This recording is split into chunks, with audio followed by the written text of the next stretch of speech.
All the time in the city want to use your non-arm. Lwaleero tuli mu kukola the boda songwriting competition. Tour yatandikidde Mukono negende Kireka Makindye katuli wano olwaleero tuli Kanyanya. Project etandise okutambula tuzaako Nansana, Chengera, Ntebe, the whole country. Eggwanga lyonna tugenda kubatwala tunoonya talents mu boda ne passengers. Twalabye nti kiri important aba kiri part of our mandate okulaba nga tusika talent. So twawulidde nti waliyo boda songwriters competition etugamba tugiwe support mu kunoonya talent era kyova olaba tuli ku tour eno. Ndi wano mu biti bibiri nga producer wa auditions but at the same time nga Uganda Musician Association okuwa support mu kunoonya talent for mulimo gwaffe kulaba nga tutumbula talent mu ggwanga. Sate abantu bano bagenda okuwangula mugenda zijja wamwengamu. So project refunded boda union kintu kinene nnyo kiri mu ggwanga lyonna era kitargetinga aba boda kumpi million 2 namba ez'aba boda. So sponsorship werifo era ne bakyayogera ne basponsor balala. So bo bakikolako. Baba yimbi nga president wa Umasindi sanyu kinakimanyiko.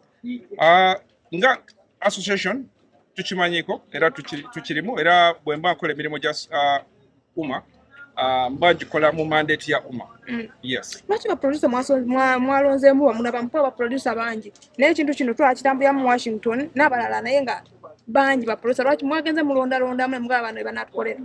Well, aba design a project balabye nti balina okulonda abasinga okubeera abakabi nga bagasseemu abapya n'abaludde mu industry. So bagezezaako balance nga tebayinza kuteekamu buli omu so balonze mbulonzi. Anaaba namba 2 namba 3 bo mulina kye mubateekedde nabo. Ku stage eno esooka yakusunsula kulaba abaani abalina potential. Ssaawa zino tukkiriza buli omu n'oba nga tolina ky'omanyi gwegezaako bugeza tomanya. So ku stage eno tumala okulondamu abo baproducer bagenda okusalawo nti ono alina potential tumwongere bamuyite mu studio balyoka mu recording ebyaddala. So eno stage esooka mwe tulonderamu then tudde ku stage eddako ey'okuyingira studio. Abayimbi tebalabenga mu ababaleetera competition. Kirungi competition ebeerewo industry nene era n'abaliko kati waliwo we basangawo. Of course. Era n'abanajja enkya nabo bagenda kuzimbira ku we basanzeewo. So bano balina eddembe okukola ki okuyingirawo banyweze industry. Abantu badde bacomplaininga ku music ya Rivaruga. Kino kinaayambako mu ba producer engeri gye banaaba bakuttemu abaana bano obuta producing Varuga music. Yes, and the project is heavily supervised.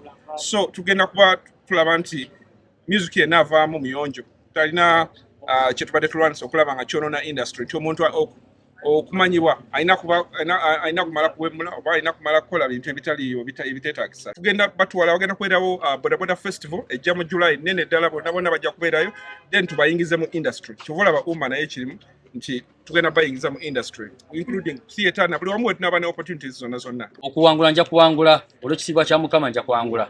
Engoma zituddemu oti? Engoma tuzituddemu nga bwe kirina nti omuntu ali talented. Omuntu ali talented buli track ayina osokola kifo gituula. Abayimbi abanene abali eyo bagambe bakwese. Abayimbi abanene abo kituufu banene tubasaba ekitiibwa kubanga banene naye bakimanyi nti naffe tukola ki? Boda emiriro miki